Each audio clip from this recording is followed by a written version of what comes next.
que enfim, é parecido com a ideia de conformidade, mas aqui a persuasão ela é uma tentativa deliberada de influenciar a convicção e ou ação de alguém. E em qualquer ato de persuasão, os psicólogos sociais eles vão se preocupar com 4 fatores. Primeiro, comunicador. Quem está emitindo a mensagem? É alguém famoso, é um líder religioso, é alguém que você gosta, é alguém que você detesta. Segundo, a mensagem, o que é dito? É uma mensagem boa, é uma mensagem negativa, é uma mensagem neutra? O canal por onde é dito.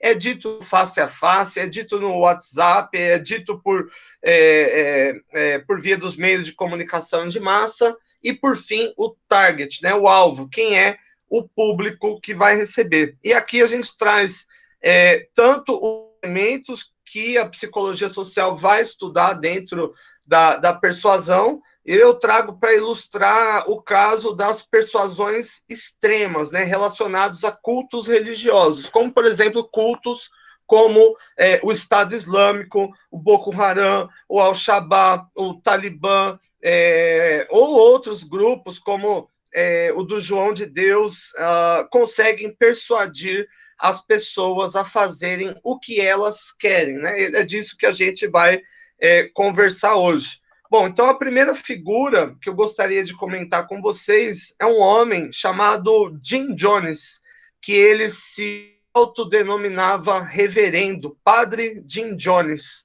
Eu pergunto, alguém já ouviu no Padre Jim Jones?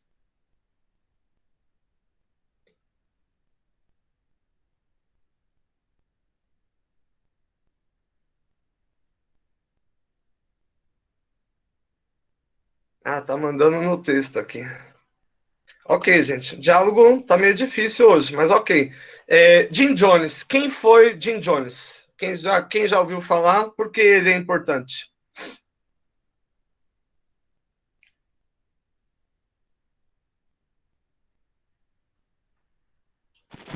Já mencionaram pra gente, não foi ele que fez os fiéis cometerem a maior estreia de suicídio em massa? É isso mesmo, é isso mesmo. Maior suicídio em massa. Aliás, eu diria, talvez, o maior homicídio de crianças pelos próprios pais em massa, seguido do maior suicídio em massa. Como foi, né, essa questão? Jim Jones, ele foi fundador de uma seita chamada Os Povos. Uh, e em um determinado momento, ele passa a sofrer repressão nos Estados Unidos e, enfim, para dar continuidade ao seu culto, ele se muda para Guiana, enfim, é vizinho aqui do Brasil, né? Faz fronteira com o Brasil, e ele monta uma aldeia, uma cidade chamada Jonestown. Enfim, é tipo Jim, né? Que é o nome dele, Town, né? Jonestown, né? A terra do Jim. E, enfim, e ali eles ficam. Ele é um líder extremamente influente. Ele se veste como padre, usa batina, apesar de nunca ter frequentado a Igreja Católica. E antes disso, ele já tentou montar outras seitas, mas sem sucesso. Bom, o que eu posso dizer? Quando ele cria a igreja dele, ele chega a vir ao Brasil, inclusive, esse é um fato interessante. Jim Jones veio a cidades como Belo Horizonte e Rio de Janeiro por volta de 1961 para convencer pessoas a entrarem no seu culto. Inclusive, alguns brasileiros de fato entraram no culto, mas o que havia nesse período, né? 1961 era um período de histeria mundial por vários motivos. Primeiro, havia o medo concreto de uma espécie de um apocalipse nuclear, perdão. Essa era uma ameaça evidente. Estava aqui começando aquilo que a gente entende como Guerra Fria, ou seja, aquele conflito bélico silencioso, por assim dizer, entre Estados Unidos, União Soviética e os países, né, socialistas e capitalistas associados a esse bloco. E havia aqui também medo de uma guerra nuclear. Havia, por exemplo,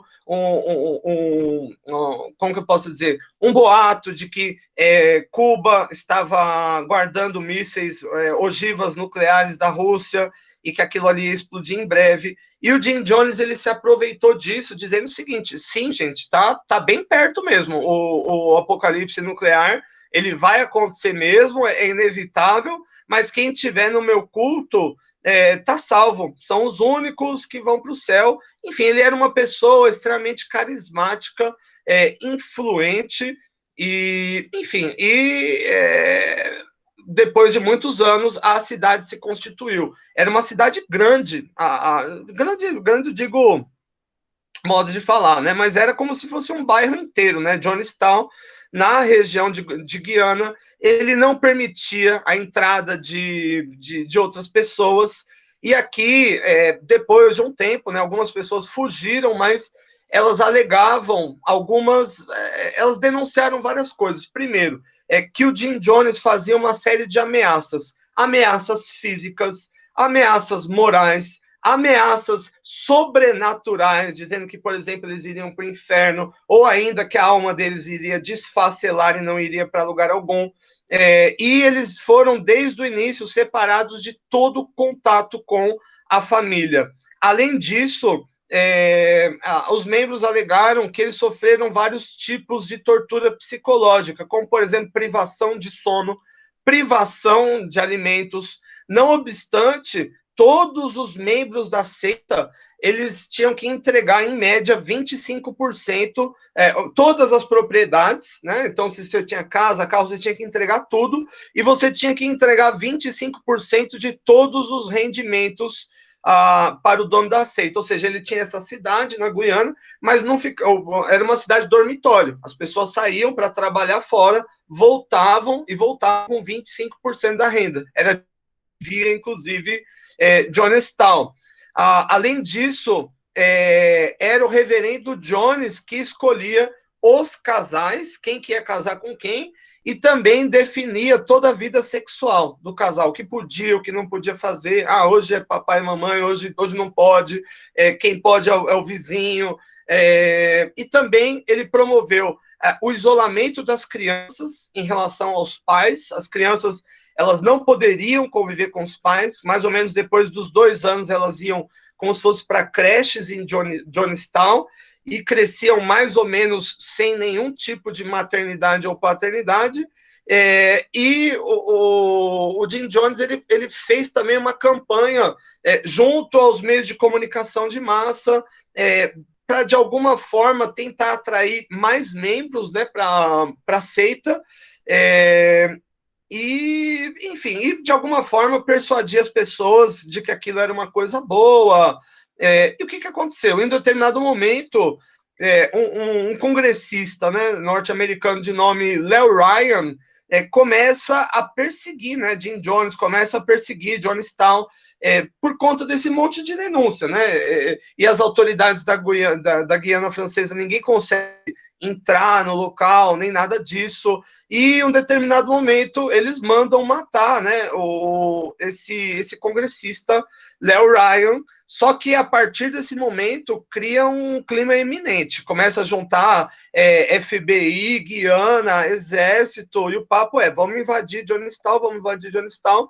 E o Jim Jones, ele sabe que isso vai acontecer, e ele organiza um suicídio em massa. Ele diz o seguinte para as pessoas: olha, estão vindo aqui destruir o nosso templo, né, o templo do povo, e, enfim, essa é a nossa última chance de ir para o céu. Não existe mundo, não existe vida fora de Jonestown.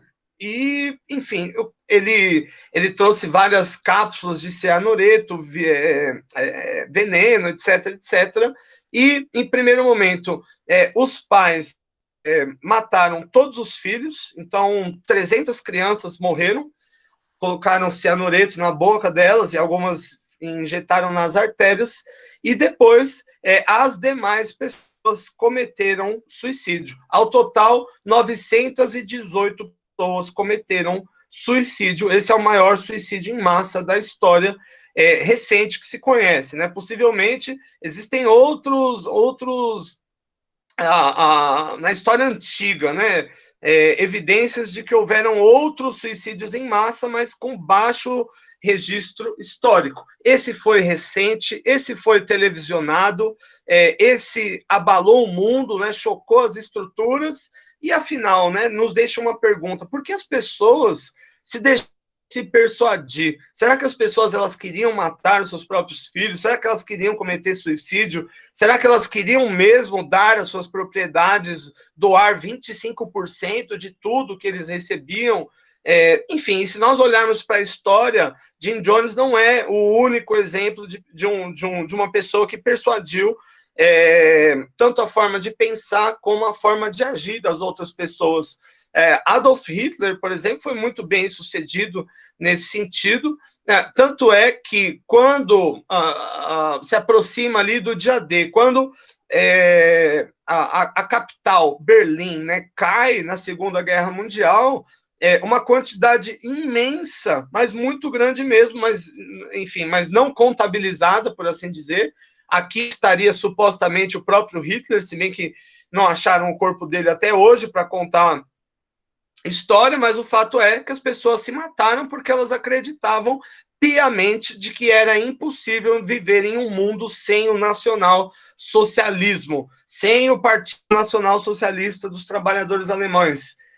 Emma Goebbels, por exemplo, a mulher de Goebbels, ela matou os 8 filhos dela, né? Imagina que situação, né? Você colocar uma cápsula de cianureto na boca de cada um e depois você ingerir. E não é porque ela odiava os filhos, ao contrário, era um ato de amor, um ato de convicção. É difícil de entender e por isso que nós temos que refletir sobre os fatores relacionados à persuasão. E os casos de persuasão extrema, eles não deixam mentir, né, sobre a necessidade. Lembrando, gente, que no nosso material, no nosso AVA, além da explicação do professor, eu fiz também um slide com o resumo, por assim dizer, dos temas que nós vamos abordar aqui hoje, e creio que a explicação do professor também aqui, ela está bem sintética, e geralmente nas avaliações, os conteúdos, eles se resbalam muito no que aqui está. Bom, então, o primeiro ponto, como nós vimos, então, a questão da persuasão, ela vai envolver, nós temos que entender 4 pontos. Então, primeiro, quem é o comunicador, qual é o tipo da mensagem, qual é o canal pela qual ela é veiculada e qual é o público-alvo, qual é o destino final dessa mensagem. Nesse sentido, a gente pode dizer, a princípio, e é importante isso, hein, gente? É um dos poucos conceitos que geralmente caem em prova. Existem 2 caminhos centrais, né, 2 caminhos para a persuasão, sendo um chamado rota central e o outro é a rota periférica. O que é a rota central? Que é a mais importante, que vai deixar mudanças longilíneas, né, que vão permanecer em perspectiva temporal por mais tempo, são mais duráveis, são mais coerentes. A rota central ocorre a partir do momento que um indivíduo ele vai se concentrar nos argumentos de outro, como, por exemplo, nos argumentos de Jim Jones, nos argumentos de Adolf Hitler, nos argumentos, enfim, dos políticos brasileiros, enfim, nos argumentos de alguém. E a partir do momento que ele se convence, ele passa a responder positivamente em relação a isso, podendo essa mensagem ser ou não verdadeira. Por exemplo, vamos supor que alguém abra o YouTube aqui hoje e vá pesquisar um vídeo do Osmar Terra. Osmar Terra é charlatão mesmo, o nome da palavra, mas é um médico, né, tem diploma de médico, político, enfim, que sai aí arrotando várias coisas por aí. Por exemplo, a previsão do Osmar Terra em relação à pandemia do novo coronavírus no Brasil é que morreriam no máximo 2.000 pessoas. Enfim, nós alcançamos ontem a faixa de 110 mil pessoas. Boa parte das pessoas que acreditaram nos argumentos do Osmar Terra possivelmente foram displicentes em relação às medidas profiláticas de distanciamento e de isolamento social, e mais facilmente se exporam ao contágio do novo coronavírus. Aqui é um exemplo de uma rota sem. Um outro exemplo enfim, é a persuasão dos cultos comuns, né, das igrejas comuns. A partir do momento que o indivíduo ele pontua que a sua vida vai melhorar. Eu não sei se vocês já viram alguns programas, tem um programa na TV que se chama O Vício Tem Cura. Então, como que é? Tem o tal pastor ali, enfim, é meio um teatro ali, ele mostra ali a droga pro viciado, o viciado fala que quer, aí ele faz 2 minutos de oração com o cara, e ele começa a fingir que tem nojo, não sei o quê, não sei o quê. Outras pessoas podem se convencer que aquilo é verdade e mudar tanto a forma de pensar quanto a forma de agir. Eu posso ver aquilo lá e tem um problema, por exemplo, com um filho drogado. Aí eu falo, pô, a drogadição vai, ao invés de pagar, né, 3 anos de clínica, vamos lá, ficar 2 minutos lá que vai dar certo. Isso é uma rota central, né? Quando a persuasão ela é baseada em argumentos e convencimento.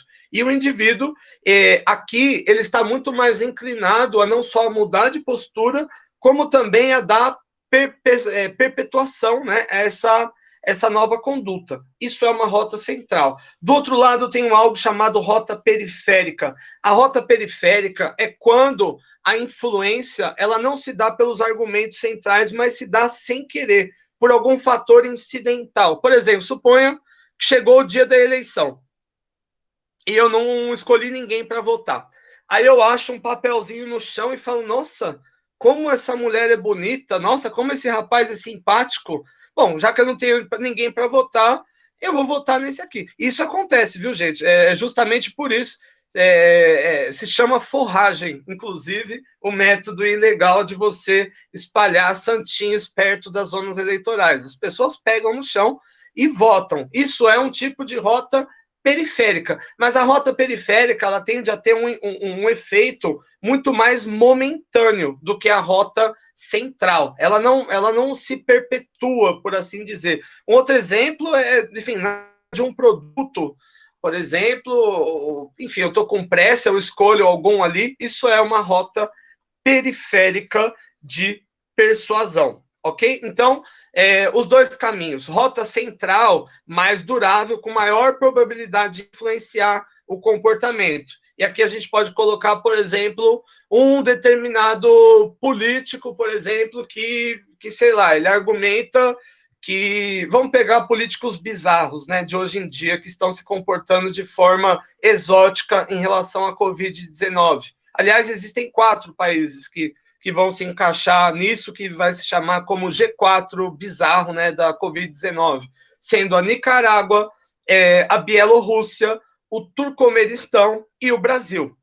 Todos esses 4 países, eles têm em comum líderes carismáticos populistas que negam ou visam diminuir a importância da Covid-19. Enfim, claro que, imagino eu, para a maior parte das pessoas inteligentes, existe aqui um filtro enfim, e essa informação é blindada, mas uma significativa parcela da população, tanto do Brasil, quanto do Turcomenistão, quanto da Nicarágua, quanto da Bielorrússia, acabam, por sua vez, acreditando nesses líderes carismáticos populistas, enfim, inclinam seu comportamento a uma conduta ruim, fazendo assim perpetuar de maneira muito mais agressiva, rápida e inexorável a pandemia da Covid-19. No Turcomenistão, por exemplo, o presidente proibiu a pronúncia da palavra Covid-19. Então você não pode falar, né, Covid-19. Olha que interessante, né?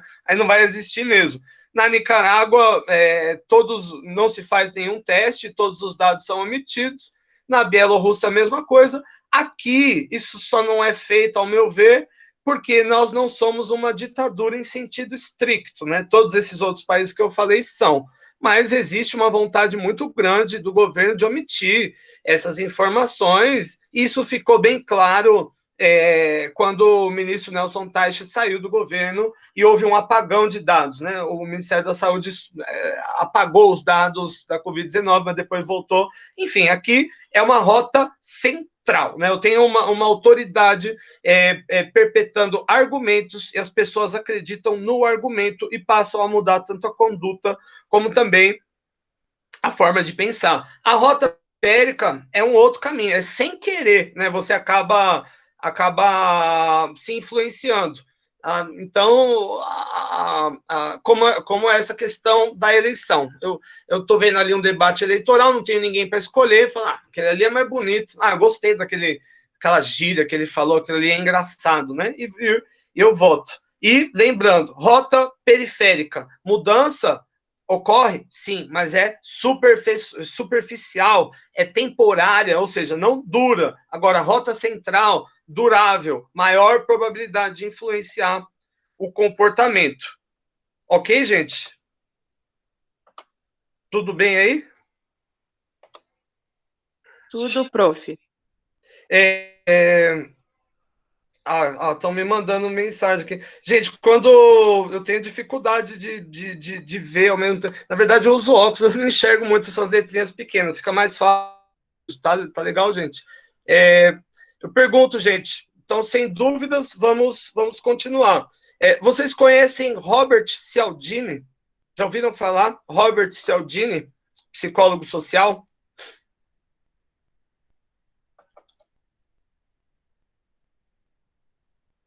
Eu não, prof. A Ana Valéria não. Tem mais, deixa eu ver, mais 16 aqui na sala. E os 16 demais, já ouviram falar? Eu também não, professor. Legal, só faltam 15 agora. Não, ok, pronto, já para mim já tá bom. Vamos lá, quem é Robert Cialdini? Robert Cialdini, ele é psicólogo social, um dos psicólogos sociais mais famosos e ricos do planeta. Pasmem, né? É possível ficar rico, sim, fazendo psicologia, mas o campo de inserção do Robert Cialdini é o campo do marketing. Ele é muito lido, ele é muito mais lido, aliás, no Brasil, no marketing do que na psicologia de maneira geral. É porque, como a gente bem sabe, né, a psicologia brasileira ela é, de alguma forma, muito atrasada em relação ao que se faz nos países de centro. Ou seja, o livro do Robert Cialdini foi escrito na década de 80, agora começa a se falar disso no Brasil.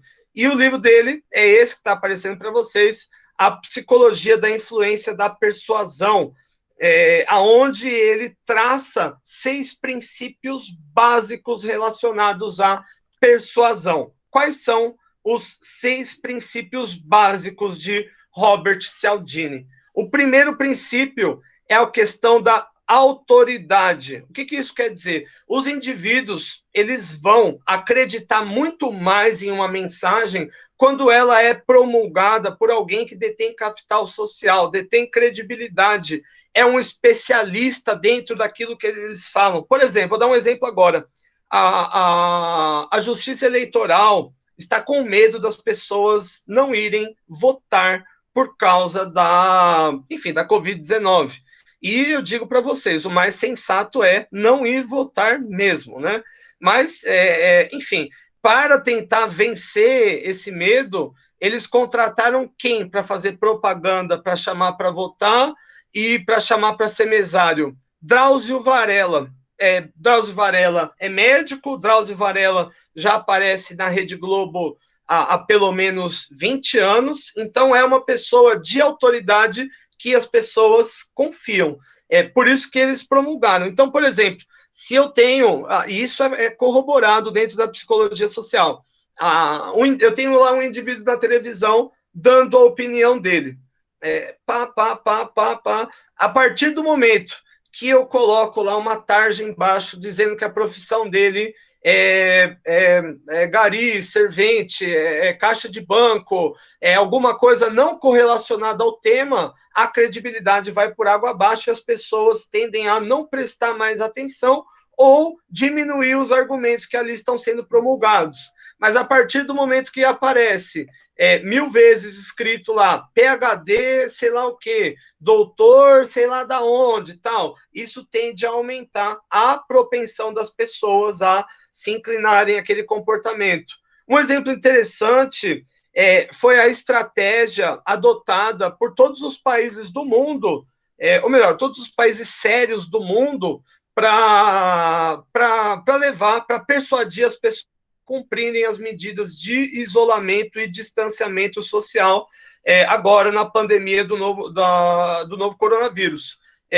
Na Nova Zelândia, por exemplo, que foi o único país que mitigar 100% a doença. A presidente aparecia todos os dias na televisão, em discursos que duravam 2, 3 horas, falando para as pessoas ficarem em casa, falando para as pessoas não visitarem parente, falando para as pessoas isso, e, consequentemente, como ela é uma autoridade, a adesão foi alta.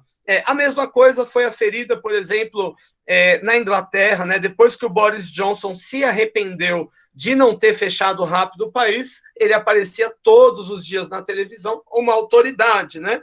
E no Brasil isso chegou a acontecer até por um determinado momento. O ex-ministro Luiz Henrique Mandetta, com a sua equipe técnica, né, do ponto de vista acadêmico, de tirar o chapéu, né, você tem um Croda, né, na sua equipe, você tem um Fanderson, né, são nomes ali da epidemiologia, que não vão ter credibilidade só aqui no Brasil, né, no mundo, né, era uma sorte, né, que a gente teve, mesmo que do período muito pouco, né, a gente ter essas autoridades. Enfim, e ele dedicava ali algumas horas do dia para fazer o pronunciamento e tal. Então, uma autoridade. As autoridades, elas tendem a ser mais influentes no que diz respeito a persuadir outras pessoas. Ou ainda no caso do Jim Jones, a partir do momento que ele coloca aqui, assim, no pescoço, uma batina, ele está se passando, né, teatralmente por um padre assumindo de autoridade. Hitler também uma figura de autoridade. E como nós vimos, né, no estudo do Stanley Milgram, as pessoas obedecem à autoridade, inclusive para fazer o mal, para fazer aquilo que elas não fariam se não fosse sobre a ordem de uma autoridade. O segundo ponto é a questão do gostar. Geralmente, as pessoas elas vão ser muito mais influenciadas por aqueles indivíduos que elas gostam, por aqueles indivíduos que elas admiram, né? E um exemplo clássico é a indústria da publicidade de forma geral, que vai recrutar pessoas que estão no gosto popular, né? Por exemplo, porque enfim, não consigo lembrar ninguém famoso, gente. Digam alguém que é bem famoso aqui no Brasil, para mim, que as pessoas gostam muito. Alguém da música, alguém em qualquer segmento, gente.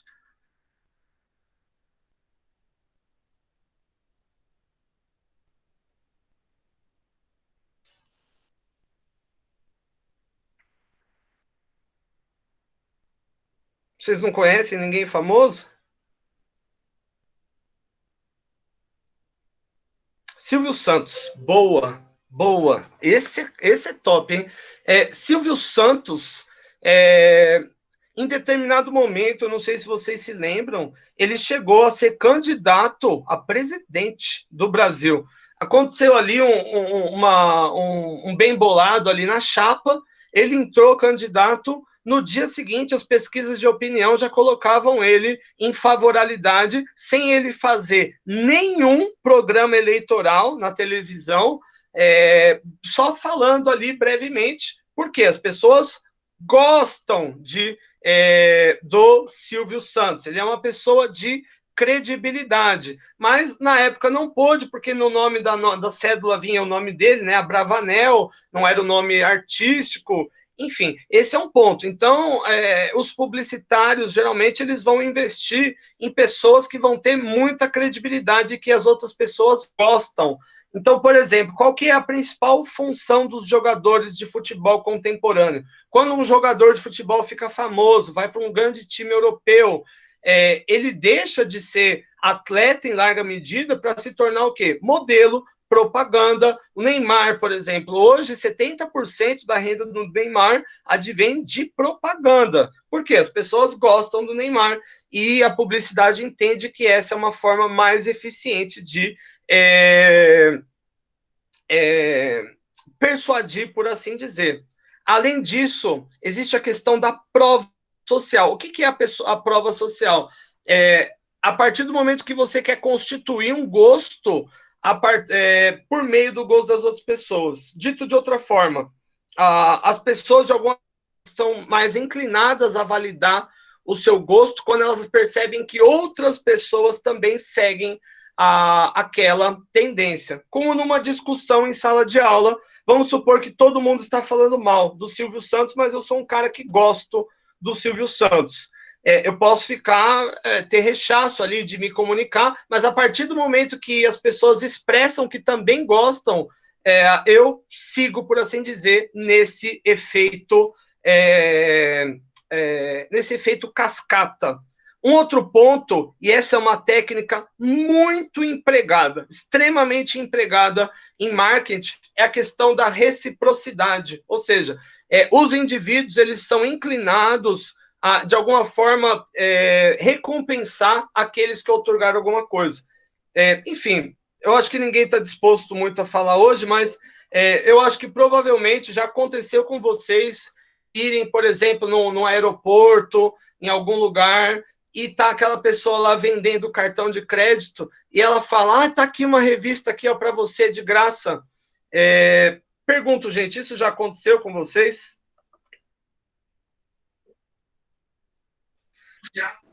Já, professor. E você assinou o cartão? Jamais. Jamais, né? Jamais. Mas não fica chato? Você pega a revista ali, já não dá uma canseira? Eu nem pego, né, professor? Eu já sou descolada, né? Já sei, já conheço o golpe, eu já passo longe. Mas é assim, esse é um ponto fundamental. Mas é uma estratégia boa.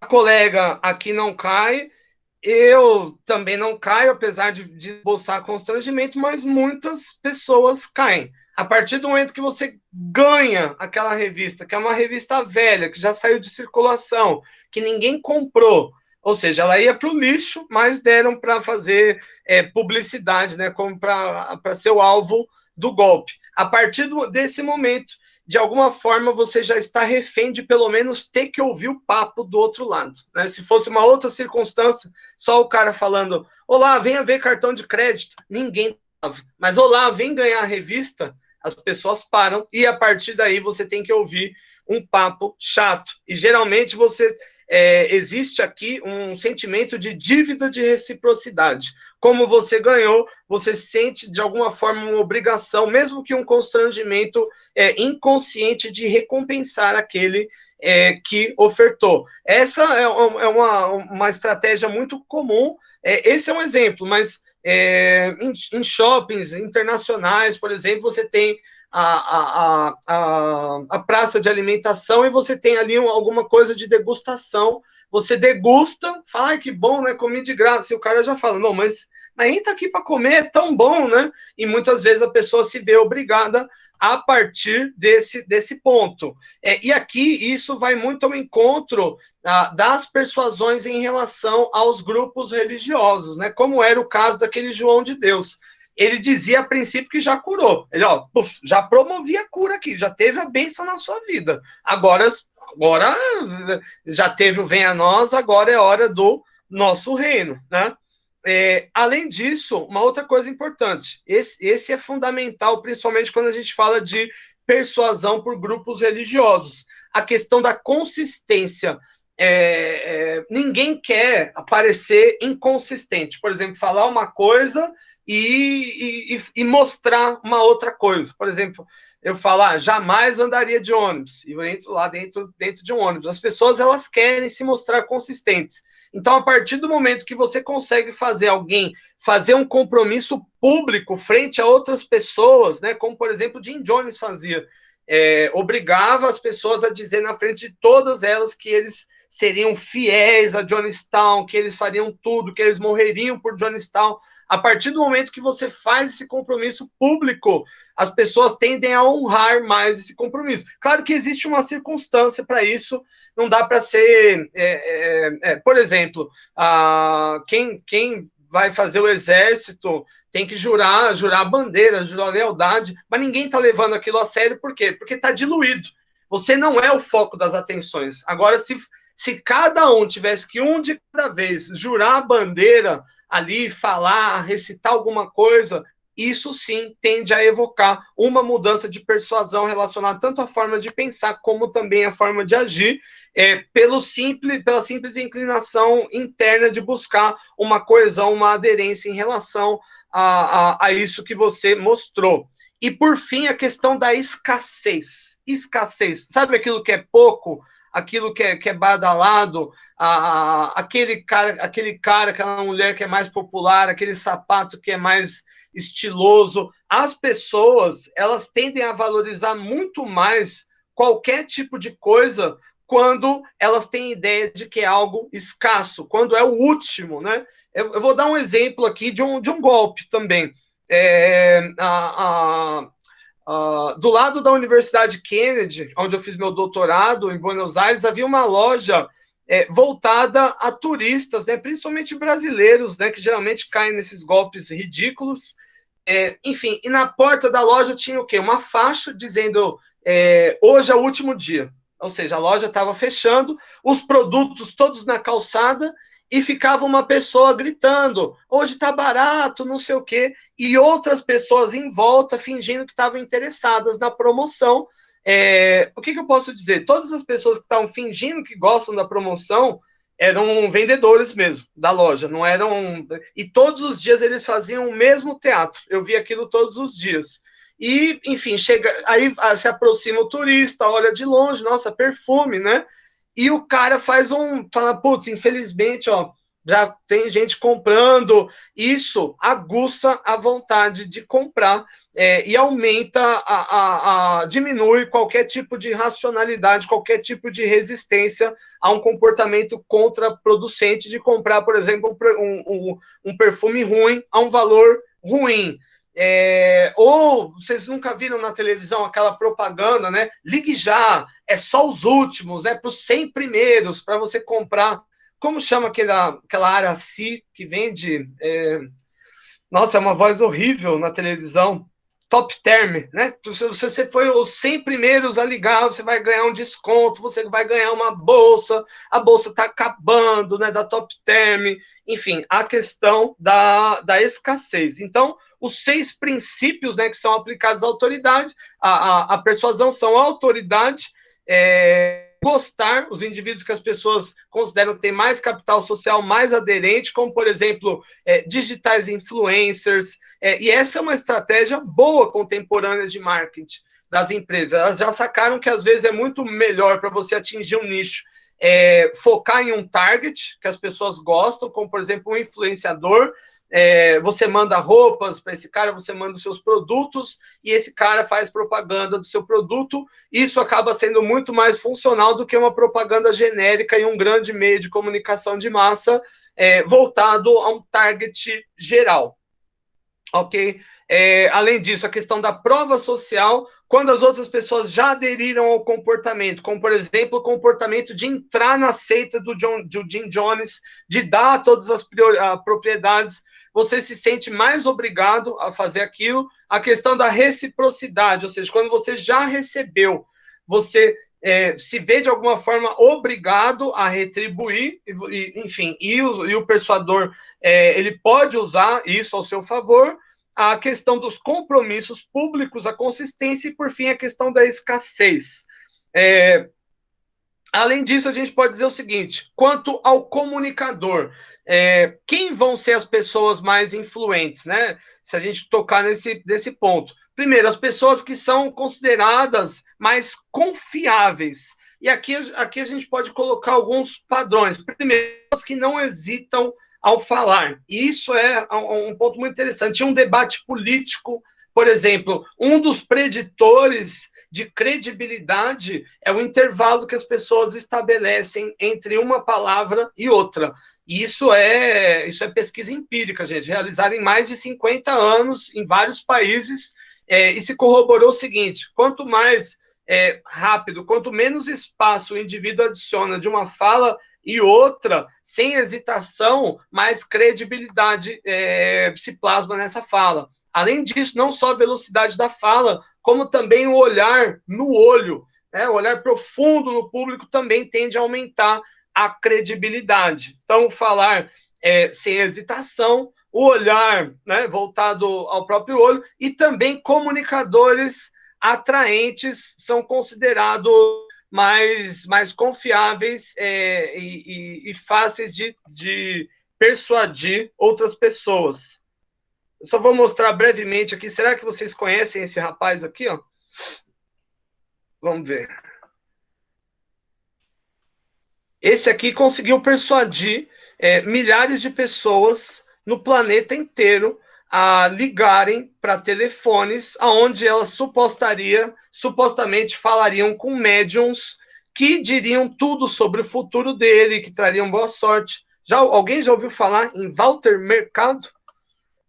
Walter Mercado chegou a ter essas centrais telefônicas em mais de 150 países. 150 países sustentados apenas por imagem, né? A imagem do ligue já, ligue já. As pessoas, de alguma forma, confiavam, viam credibilidade, e uma das razões que as pessoas viam credibilidade era também a sua perpetuação. Ele se manteve muito tempo, né, no papel de Walter Mercado, né? Mais de anos. Além disso, outras pessoas tentavam copiá-lo, né?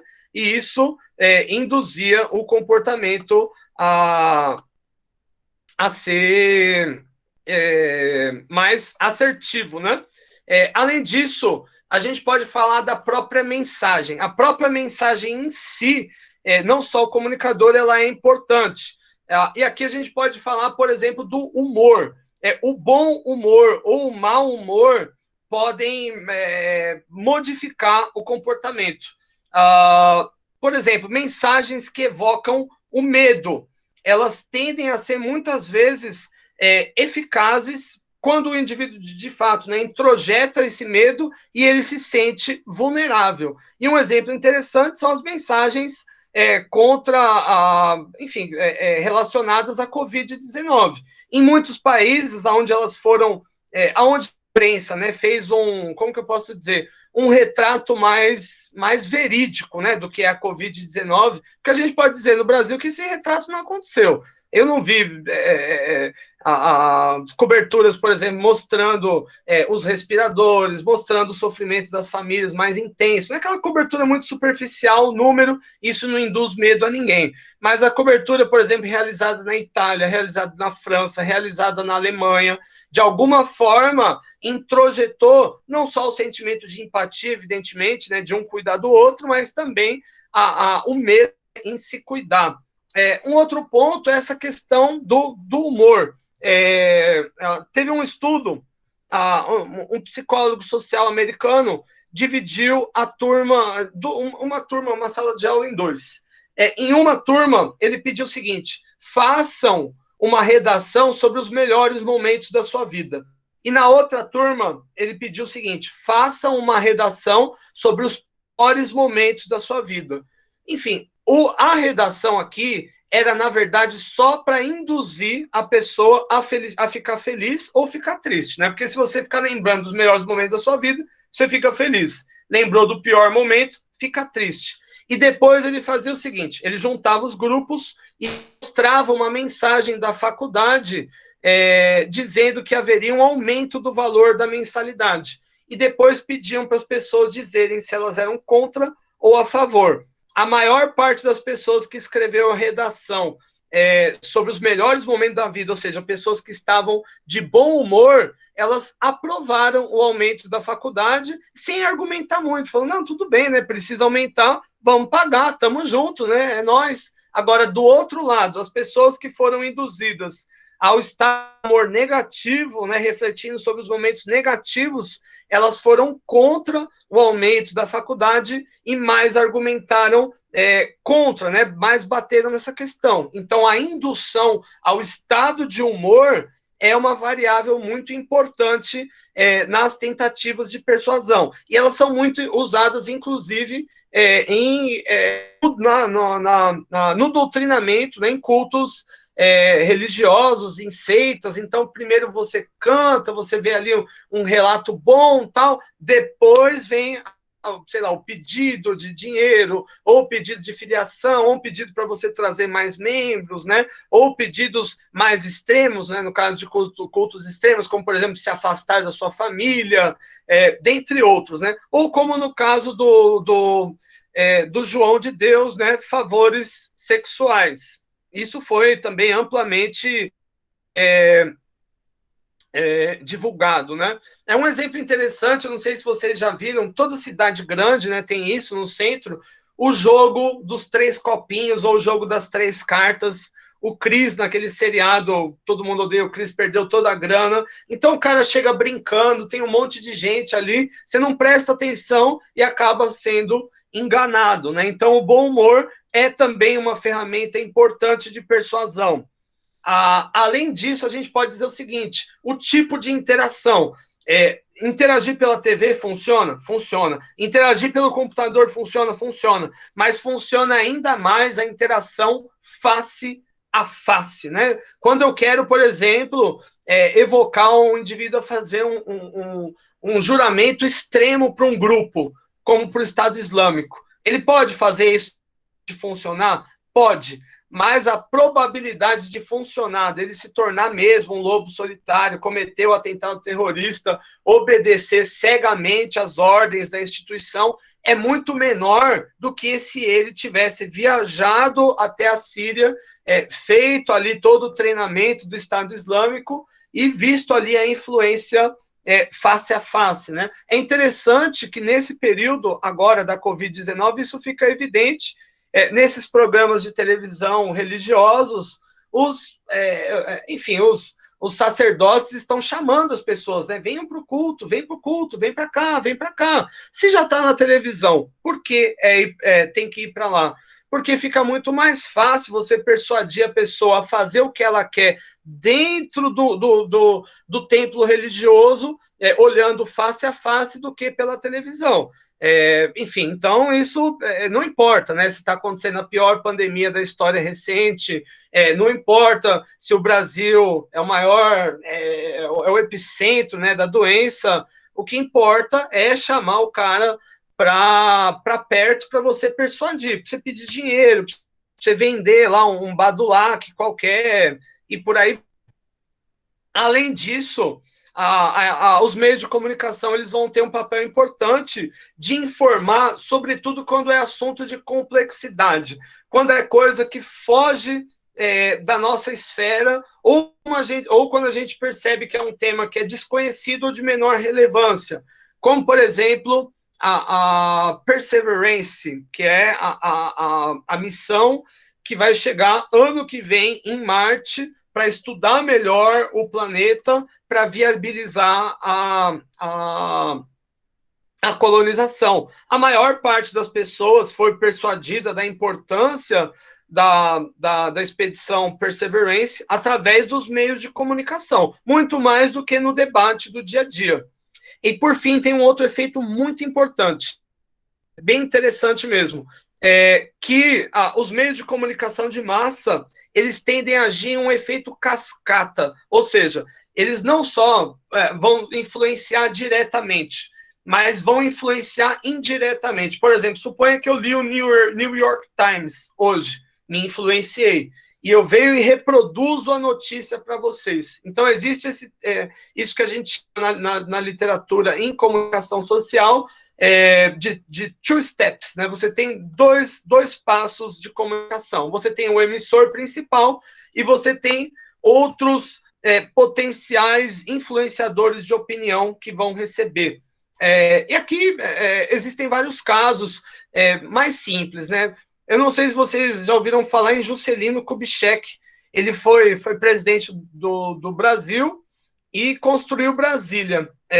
Enfim, no início da sua vida política, como ele pedia votos, ele ia bem cedo nas garagens de ônibus, antes dos ônibus ônibus urbano, né? Sair e levava o quê? Lanche de mortadela e pinga para todos os cobradores e todos os motoristas, para todos eles. E dava um dinheirinho também. Qual que é a lógica?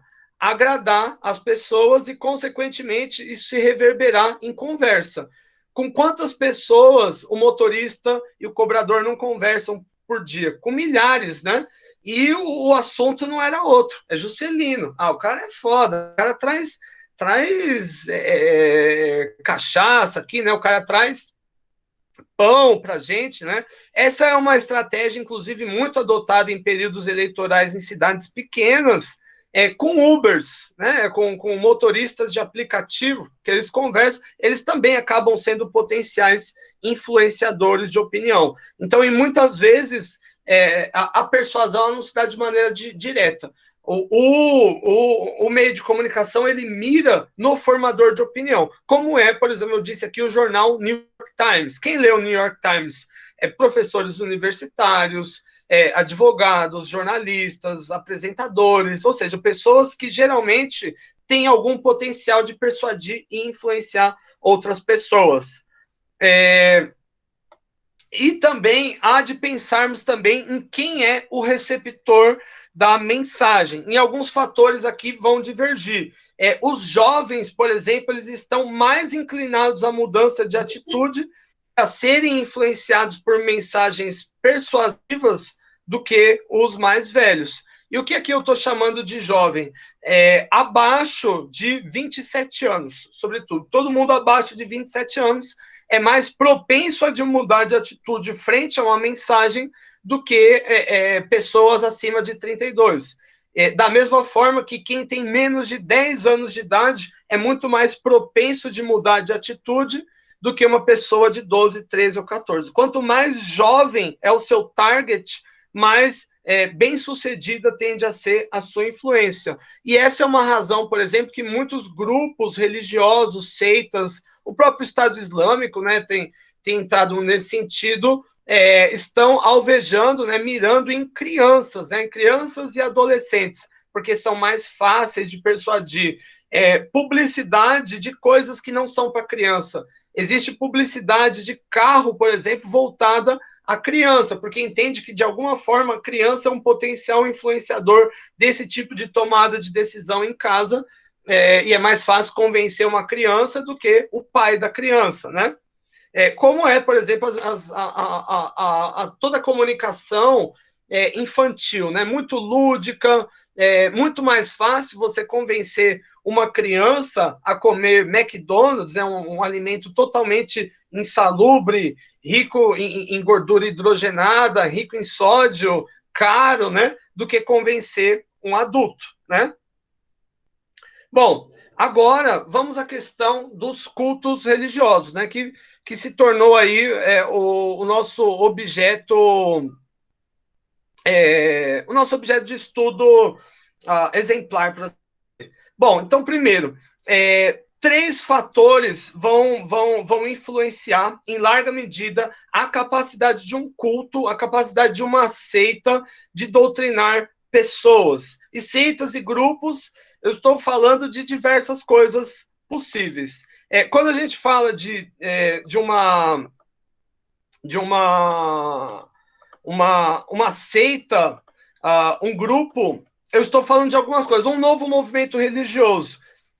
Não necessariamente ele vai ser, como que eu posso dizer, espiritualizado. Eu não sei se vocês já ouviram falar nos Pastafarians. Os Pastafarians representam a religião do Santo Macarrão, que acreditam que o mundo foi criado por um macarrão feito com almôndegas.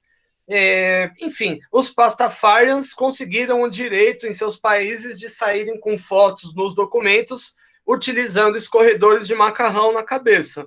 É um novo movimento religioso. Para mim, tem todos os elementos. Um grupo religioso novo, persuasivo, ele tende a adotar algumas estruturas comuns. Primeiro, ele vai ter alguns rituais e crenças que são distintos e que vão se relacionar exatamente à sua forma de devoção com Deus ou uma pessoa. Por exemplo, tem grupo religioso que tem simpatia na internet, então se acende uma vela na internet. Isso é um hábito religioso. Um ritual, por assim dizer. E muitos vão investir, sobretudo, no ritual de iniciação, como as camarilhas, como a Skulls and Bones, a franco-maçonaria, todos eles vão ter uma liturgia, uma roupa, uma forma numa loja maçônica, tem uma forma de andar, tem as palavras certas que você tem que falar, enfim. Então, um grupo religioso ele vai se caracterizar primeiro por rituais e crenças que vão mostrar, né, a sua forma de devoção a Deus. Como no caso dos Pastafarians, a forma de devoção a Deus é utilizar um escorredor de macarrão na cabeça, né? A forma de demonstrar amor a Deus dentro de Jonestown era fazer tudo que o reverendo Jim Jones mandava, inclusive se matar, né? Cada uma vai ter o seu modus operandi. E um outro ponto muito importante é estabelecer uma espécie de um eu contra eles, sabe? Uma dicotomia entre o que é da igreja, né? O que é aqui do nosso grupo, né? Da nossa seita, e o que é de fora, né? O eu contra eles. Ou seja, uma espécie de um isolamento da cultura interna e da cultura má, né? Circundante. Ou seja, o que está interno seria bom, seria aquilo que Deus aprova, e o que está fora são as coisas do mundo, são os outsiders, e você vai promovendo um distanciamento em relação a isso de diversas formas possíveis. Tipo, não escuta esse tipo de música, que isso é coisa do sete pele, né? Não saia com determinada pessoa, porque ela é uma pessoa do mundo, ela não faz parte aqui da nossa seita. E aqui existe sempre a questão de um líder carismático, né? Uma figura que demonstra carisma, que demonstra de alguma forma preocupação com os outros, que vai geralmente oscilar entre aqueles dois pontos, de um lado ser muito democrático, muito aberto à conversa, de outro ser também punitivo, como era Jim Jones. Jim Jones se mostrava muito carismático, muito aberto, mas ele submetia as pessoas a torturas psicológicas, tirava os alimentos das pessoas, tirava o sono das pessoas, tirava os filhos das pessoas, né? E os líderes carismáticos, geralmente, eles são assim. Eles afanam de um lado e eles batem de outro. Grupos mais fechados, como a Opus Dei, por exemplo, elas vão agir de uma forma muito semelhante. Então, você vai ter alguns rituais considerados secretos, né? Você nem pode falar para quem está fora, e isso já é uma forma de você acentuar esse isolamento dessa cultura má, né, circundante com o que está dentro. E também o líder carismático, ele afana, ele te promete o mundo, o melhor, mas ele também te pune, né? Ele obriga, na Opus Dei, por exemplo, as pessoas elas são obrigadas a cometer autoflagelo. Então, enfim, em determinadas circunstâncias, você mesmo tem que se auto-chicotear, ou ainda amarrar, por exemplo, arame enfarpado nas pernas. Enfim, é uma questão relacionada ao caráter, né? Ou melhor, ao carisma do líder, né? Além disso, as atitudes elas tendem a seguir o comportamento, ou seja, aqui existe uma questão de conformidade para gerar aceitação. Então, como eu disse na aula anterior, os grupos mais coesos são aqueles que induzem os outsiders, né, aqueles que querem entrar, a se conformarem de maneira mais rápida. Então, eu cheguei, por exemplo, na Opus Dei, cheguei na Skulls and Bones, né? Suponha que sei lá, fui convidado para dar aula em Harvard e fui sequestrado, do nada eu estou lá num ritual de iniciação da Skulls and Bones. E todos estão vestidos da mesma forma, todos estão fazendo da mesma forma, e isso induz, de alguma forma, o que a gente chama de conformidade para aceitação. Eu passo a me abrir mais aquelas ideias porque eu vejo que outras pessoas ali de credibilidade ali estão enfim, e acabo seguindo, né, o grupo de maneira geral e me tornando susceptível à questão da conformidade. Então, o primeiro ponto aqui, né, se nós for pensarmos em ordens, né, todo grupo, toda seita religiosa, todo grupo vai envolver a capacidade de provocar compromissos comportamentais. Então, eu falo, aceita a fulano, né? Não vou falar nome nenhum, mas sei lá, você aceita o seu Deus Dom Corleone? Sim, aceita. Aceita mesmo? Sim, aceita mesmo, sim, né? Tem que ser público, né? Ou ainda, se não é público, há uma sensação de que existem outros, mas que são entidades sobrenaturais, né? Então, aqui, né, diante das deusas do Olimpo, você jura que para sempre vai obedecer o João de Deus e fazer tudo horrível que ele mandar? Sim, né? Essa capacidade de provocar os compromissos comportamentais, eles tendem a invocar conformidade em relação ao comportamento e mudança de conduta permanente. E um exemplo interessante, eu não sei se vocês já ouviram falar nele, vamos mostrar a fotinha dele aqui, o João de Deus. Já ouviram falar nele? João de Deus? João de Deus, um maníaco, né, um potencial, um estuprador, um abusador, abusou de pelo menos 50 pessoas, mas imagino que o volume seja muito maior do que isso, e ele evocava todos os princípios da persuasão para amarrar as pessoas no culto e para continuar tanto a perpetrar as suas violências contra as pessoas, como também para obter o silêncio incondicional em relação a elas, né? Tá aí, ó, João de Deus. Quantas pessoas aí não caíram nesse charlatão? E um outro exemplo é aqui, ó, aplicar os princípios da persuasão a Adolf Hitler. Aqui, hoje, Adolf Hitler se tornou uma figura de ódio, né? Um símbolo de repúdio, mas durante a recessão, a hiperinflação alemã, ele surge como uma espécie de um salvador, invocando todos os princípios da autoridade. Era uma pessoa extremamente fluente em sua fala, em sua narrativa. Então, a narrativa dele envolvia, ele fazia gestos, né? Ele fazia muito caricato. Além disso, uma pessoa com uma autoridade indubitável e que, enfim, todos os princípios da persuasão. Aqui é só a gente voltar aos princípios da persuasão e traçar. Primeiro, a autoridade. Ele criou toda uma indumentária, né, do que seria o nacional-socialismo. Você tinha os símbolos, por exemplo, a suástica, você tinha os uniformes, a postura, o ato de saudar. Isso só reforça a questão da autoridade. O segundo, o gostar. Foi feita uma intensa campanha de publicidade em volta da figura de Adolf Hitler, levando ele a ser a figura mais benquista, né, na Alemanha. Prova social.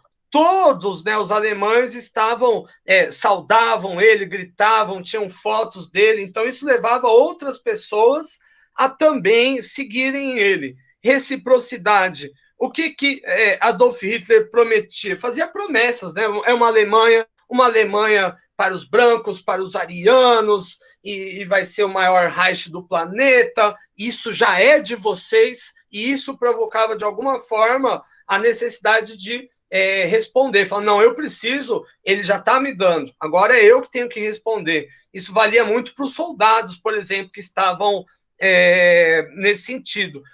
Consistência. Nas escolas, por exemplo, alemãs, todas as crianças, todos os dias, faziam juramentos de lealdade ao nacional-socialismo, a Adolf Hitler, assim como esses princípios de persuasão hoje são aplicados de forma mais contemporânea, mais fácil, na Coreia do Norte, por Kim Jong-un.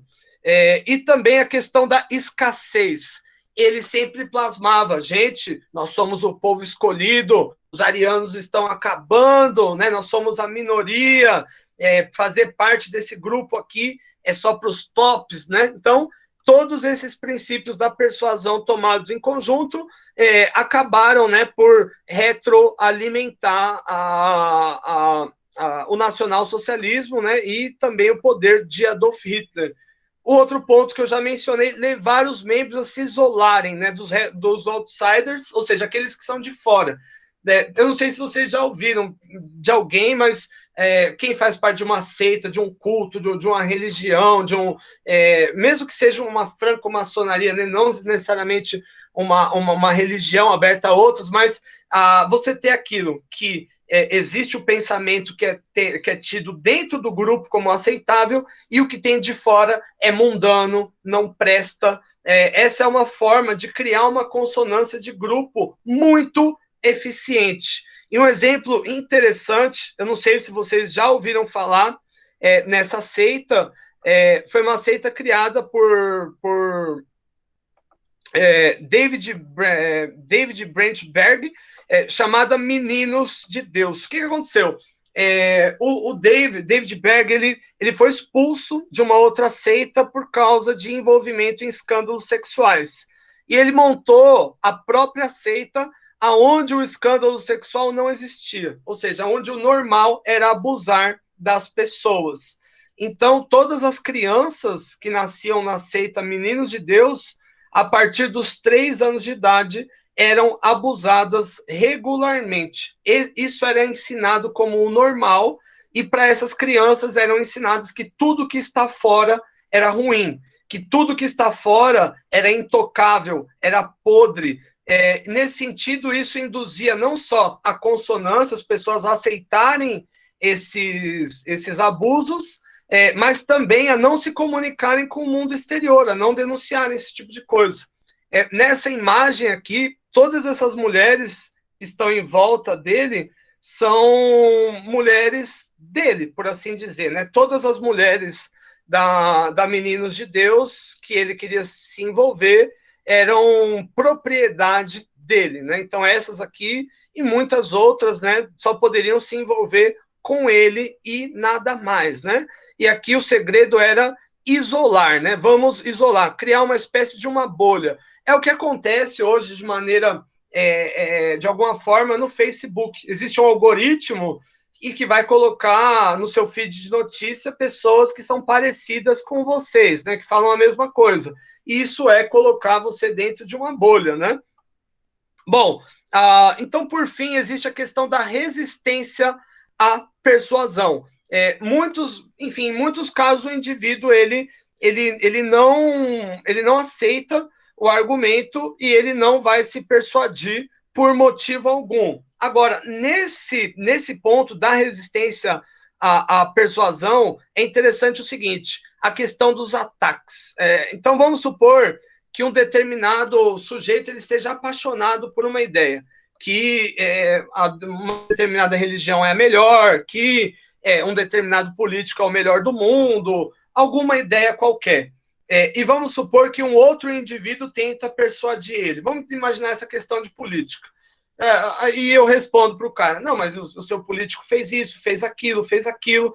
Esses argumentos que eu vou perpetrar, dependendo do grau de adesão que o indivíduo já estiver em relação a essa crença, não só ele não vai se alterar, como pelo contrário, ele vai se reforçar.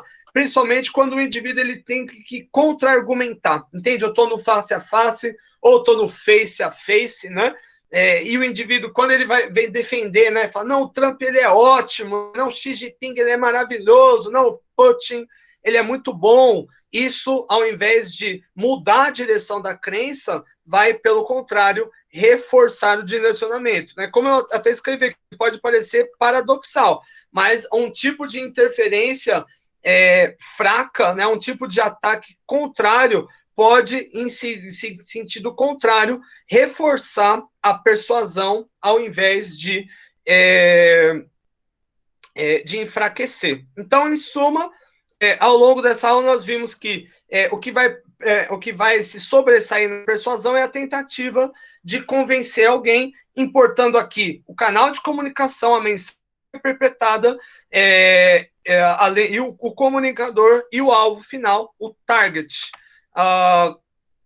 E Jim Jones é esse aqui da foto, veja que caricato, né? Ele se vestia meio de padre, meio de mago, mais uma figura. E aqui está o barril de cianureto, e aqui, ó, milhares de doses, e também ampolas, né, que utilizadas pelas mais de 900 pessoas em Jonestown para cometer suicídio. Os princípios da persuasão: autoridade, o gostar, a prova social, a reciprocidade, a consistência e a escassez. E aqui, como eu já disse, a questão da confiança dos comunicadores, a questão da atraência, a questão também da própria mensagem, pensando aqui no tom do humor. E aqui eu dei aquele exemplo do experimento feito na Universidade de Harvard, onde o professor pediu para escrever uma carta boa, uma carta ruim.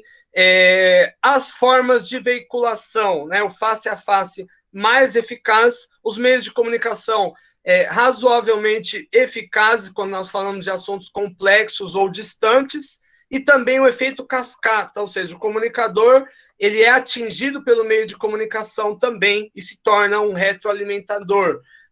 O público-alvo, em geral, os mais jovens, quanto mais jovem mais susceptível é à influência. A gente pode colocar aqui um delinear de 27 anos. Depois dos 27 anos, a mudança de atitude ela se torna mais difícil, né? Claro que as outras idades vão ser importantes também, mas existe aqui uma espécie de um linear.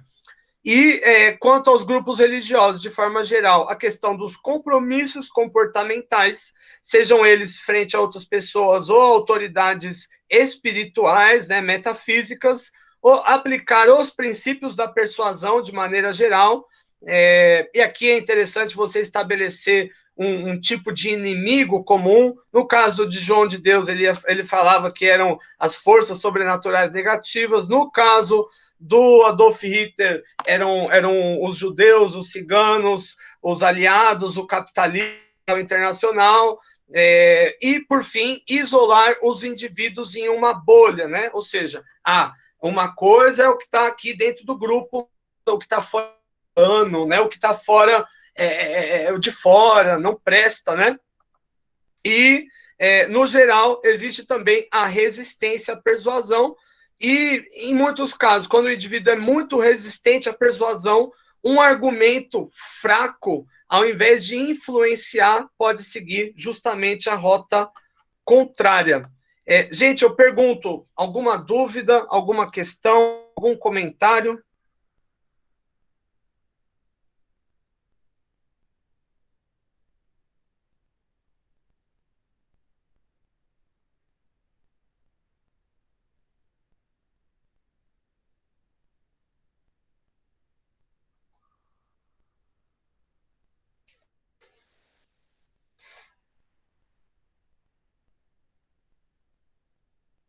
Ok. Tá bom. Então tá. Tá legal, gente. Bom, então vou ler aqui a atividade de frequência com vocês.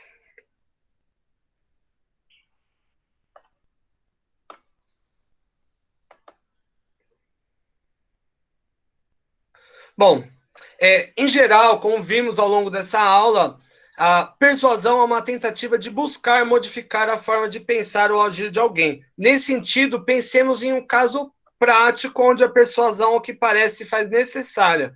Contemporaneamente, o Brasil se tornou o novo epicentro da Covid-19, tanto pelo número de mortos, que hoje é a maior média móvel do mundo, aliás, há 12 semanas, como pelo número de infecções confirmadas diariamente, que é também o mais alto no mundo, apesar dos testes serem escassos e haver brutal subnotificação. Aliás, tem um erro de ortografia aqui, me perdoem.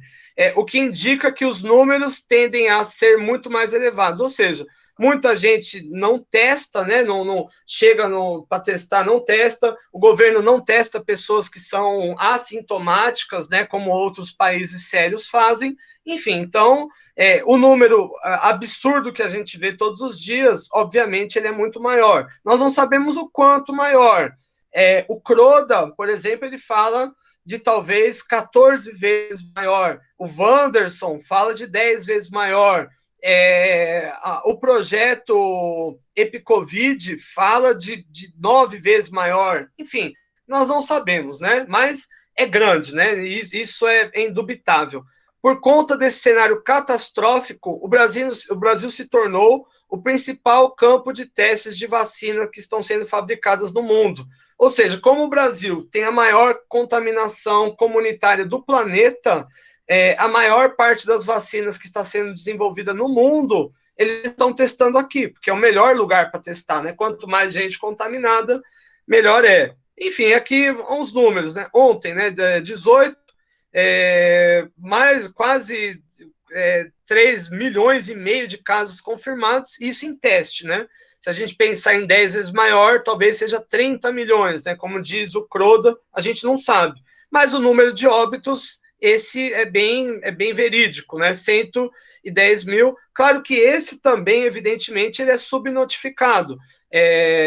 Uma parcela significativa de pessoas morre de síndrome respiratória aguda grave por conta de Covid, mas como não existem testes, se você não testa a pessoa, você não pode colocar no obituário dela que for por Covid, senão isso é um desvio de ética e você perde para sempre o seu diploma de medicina. Então, estima-se que esse número de 110 mil seja de pelo menos 170 mil, né, mortes. É muita gente, né? E, enfim, a gente está vendo, né? São pessoas que a gente gosta, estão morrendo para todo lado. Bom, até o presente, não existe nenhuma vacina comprovadamente eficaz disponível para todos.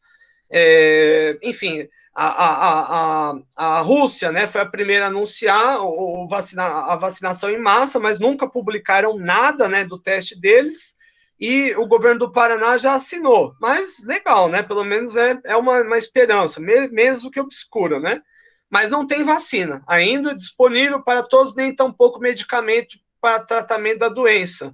Os pouquíssimos medicamentos que mostraram razoavelmente eficazes contra a Covid-19, muito dificilmente chegam ao Brasil. Apenas rico consegue comprar, como, por exemplo, interferon alfa-2b, que enfim, desde o começo foi o que mais se destacou.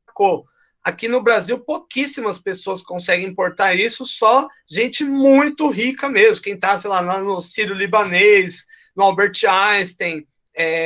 Para a maior parte da população, o SUS está dando qualquer coisa. Estão dando paracetamol, remédio para piolho, para doença autoimune. É tudo paliativo, né? São como que a gente pode dizer? É o placebo dos miseráveis, né? O que dificulta ainda mais nossa situação. Por conta disso, a única forma de achatar a curva de contaminação, ou melhor ainda, mitigar, né, acabar por completo, como aconteceu na Nova Zelândia, que não tem nenhum caso há mais de 100 dias, é por meio de medidas de isolamento social e distanciamento social. Contudo, uma parcela significativa da população brasileira se mostra resistente e displicente em relação às medidas profiláticas. Tem gente que, imagino, deve estar, sei lá, encontrando parentes, fazendo festa, não só não cumprindo o isolamento, mas também não cumprindo o distanciamento. Enfim, então a gente precisa persuadir, né? Então, nesse sentido, em sua opinião, qual seria a mais convincente forma de persuadir os brasileiros a cumprirem as medidas de isolamento social? 1. Considerando o efeito cascata, o governo deveria focar sua comunicação voltada aos formadores de opinião, como, por exemplo, professores, jornalistas, digitais influencers, líderes comunitários, dentre outros, para que esses, por sua vez, se tornem potenciais disseminadores da necessidade de manutenção das medidas de isolamento e distanciamento social. Ou seja, aqui um tema clássico, né, de psicologia social comunitária, né? Como fazer as pessoas cuidarem da própria saúde e da saúde dos demais, né? Então, aqui, influenciando outros influenciadores. 2. O governo deveria contratar pessoas famosas que são do gosto do público para se inserirem nas mídias digitais e nos meios de comunicação de massa para reforçarem a necessidade de medidas de isolamento e distanciamento social. Que nenhuma, eu não me lembro agora, uma cantora que lançou uma música, Coronavirus, né? em muitos países europeus, as campanhas publicitárias da televisão eram feitas com atores famosos, né? Justamente para criar aquele efeito que o Robert Cialdini fala do gosto, né? É alguém que eu gosto, eu vou escutar mais. Considerando o efeito da reciprocidade, o governo deveria destacar em sua comunicação que fará todo compromisso para continuar a pagar o auxílio emergencial, desde que a população se prontifique a cumprir as medidas de isolamento e distanciamento. Ou seja, aqui o governo fala, gente, eu vou pagar lá o auxílio que vocês querem, mas vocês têm que ficar em casa, têm que usar a porcaria da máscara, têm que usar shield, não pode ficar indo fazer festa, não pode sair por motivos triviais, etc, etc. Autoridades como o ministro da Saúde, que no caso do Brasil não tem, ou o presidente, deveriam ter inserções frequentes nos meios de comunicação de massa para reforçar a questão da necessidade do isolamento social e do distanciamento social. É a estratégia adotada em todo o planeta, pelo menos nos países mais sérios, né? Os presidentes enfim, o Trump, por exemplo, ficava todos os dias na televisão falando disso, no Japão, em todo o planeta, né? O presidente ou outras autoridades aparecerem diariamente na inserção, reforçando a necessidade do isolamento e do distanciamento social. Aqui no Brasil, isso aconteceu durante 3 semanas com o Luiz Henrique Mandetta, e, enfim, pode ser coincidência ou não, mas foi os períodos que o Brasil conseguiu alcançar as maiores taxas de isolamento social. Mesmo essas taxas muito baixas, né? 70%, que é ideal, né, que foi visto nos países mais sérios, isso nunca aconteceu em região alguma do Brasil. E, por fim, considerando o efeito face a face e também a credibilidade dos especialistas, o governo deveria contratar médicos para irem de casa em casa pedir que as pessoas, de novo outro erro aqui, não me cumpram as medidas de isolamento e distanciamento social. Ou seja, aqui, como eu entendo que as pessoas precisam estar no face a face, elas respeitam pessoas que têm credibilidade, especialistas, colocar o médico no face a face, poderia ser também por via de telemedicina, para pedir isso. Lembrando, gente, que não existe questão certa ou errada aqui. Todas as questões, as respostas envolvem os princípios de persuasão que nós falamos, princípios de persuasão psicológica que nós falamos ao longo dessa aula, e o meu objetivo aqui é tanto denotar a presença de vocês e descobrir como vocês pensam também. É isso, gente. Alguma dúvida, alguma questão, algum apontamento? Eu percebi que essa turma em especial não vem participando muito. Geralmente as aulas de psicologia social, eu faço muito debate, né? Eu converso muito. Eu percebi que eu fico meio que falando sozinho aqui. Pergunto, gente, tem alguma coisa que vocês não estão gostando no conteúdo, na abordagem, alguma coisa que vocês gostariam que mudasse, gostariam que trouxesse algum tema de mais interesse, gostariam de propor alguma mudança no plano de ensino, enfim, gostaria de deixar a voz com vocês agora, de um feedback, alguma coisa. Oi, professor. Oi. Podem falar. Não, só para você saber, a nossa turma é uma turma silenciosa. Eu acredito que não seja nenhum problema nem com a sua aula, nem com as demais. É que é uma turma que realmente não fala muito, tá? E o que eu poderia fazer para mudar isso? Bom, professor, daí já não sei, né? É a persuasão, né? Eu sou das que falam, né? Então, teria que ver com os que não falam o que fica melhor, né? Chamando pelo nome, essa é uma boa ideia. Mas isso é chato, né? Tipo, chamado oral. Enfim, é uma questão de persuasão. Assim, eu só estou dizendo porque